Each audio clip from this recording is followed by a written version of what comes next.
Another fantastic episode of Distilled, Brewed, and Reviewed. My name is John. I do everything on this channel that has anything to do with alcohol and anything to do with coffee. I'm a one-stop shop. I'm a mega mall for alcohol and coffee too. It's a beautiful thing. And how do you find everything? Well, for one, my playlist is the most extensive, categorized and subcategorized and easy to navigate playlist on YouTube. I make it so easy. I dare you to check that playlist out, man. You're gonna be lost for hours. Also, the first comment of every video always has a link to whatever I am reviewing, in this case, bourbon. This will be on and I'll have a link to the bourbon playlist. What are we doing tonight? Oh, and I always ask for a sub, because it's very important to me. It's very, very important to me. Starlight, established in 2001, as far as the bourbon goes. Distillery, single barrel Hubers, Rickhouse Select Indiana Straight Bourbon Whiskey. Picked by Total Wine, 104 proof, aged 4 years, barrel number 17323. Hut, hut, hut. All right, I'll tell you a little something about this place. Well, let's read what it says here. Starlight's Distillery Straight Bourbon Whiskey, single barrel. Releases are made with sweet corn mash, all right, so not sour mash, sweet mash, then distilled in our copper pot stills, okay. Aging occurs in Huber's old rickhouse, situated on the 7th generation Huber estate, established in 1843. New 53-gallon charred American cask barrels, or oak barrels, I'm sorry, hold the spirits for a minimum of 4 years, after which the bourbon is bottled at cask strength, non-chill filtered. Family owned and farmed since 1843, distilled, aged, and bottled by Starlight Distillery. Okay.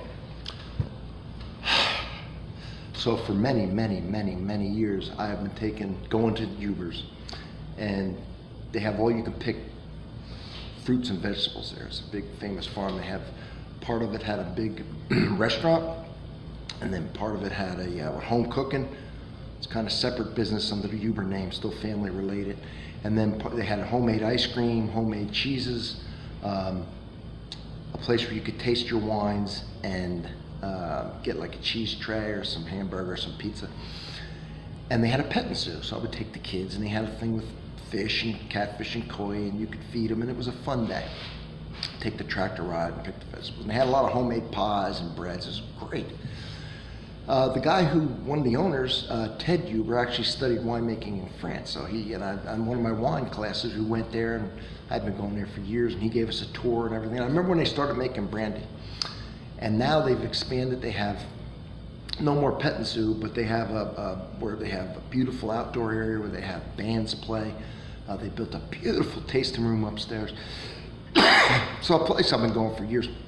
Well, they started making bourbon. They've started getting some great reviews on it. I mean, some good reviews. Bourbon finished and different things and all like that. And they've just been really knocking it out of the park, believe it or not. So I thought, well, I need to get on board with this. So here we go. Now there's the color. We'll concentrate on it. Nice dark color, isn't it? Now, you know, color doesn't mean that much to me, because it's the barrel char really that matters, but it's always fun to look at it anyway. I know you all want to see it. So.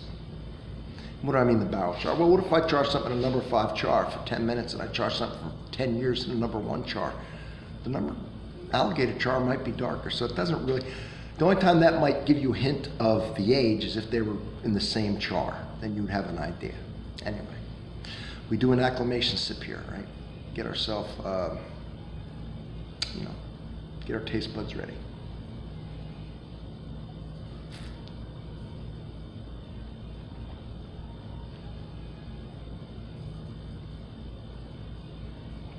What that does is it actually numbs the pain receptors in your mouth and your tongue and gets you ready so that the taste buds can taste everything without the burn.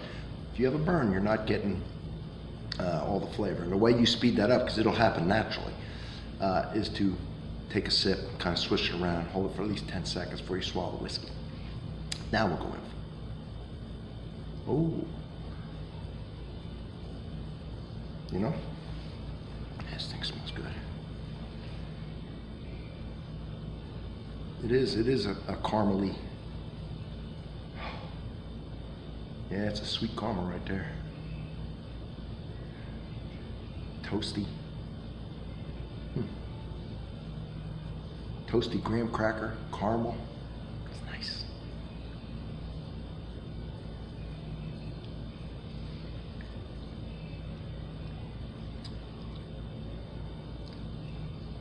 Oh, that's a nice. Forget the caramel, man. That's brown sugar, a kiss of cotton candy.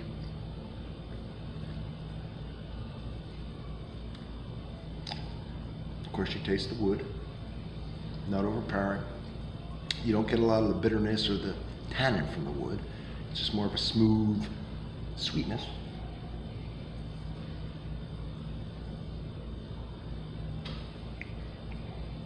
Definitely vanilla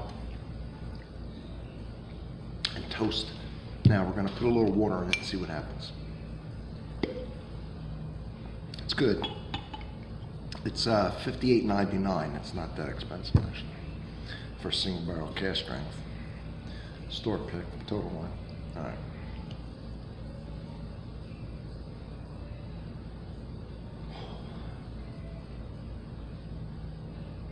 Candied fruit now. Candied fruit. A little bit of milk chocolate, marshmallow type smell. Man, that's good.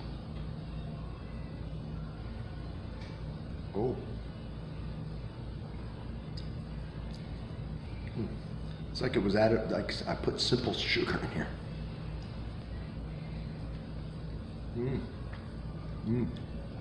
Sweet fruit. The barrel has been reduced. Vanilla is strong. Very good. Very good job. Huber's Starlight. If you can get it, I would suggest it. All right, everybody. See you on the next one. My name is John. I hope you had a good time.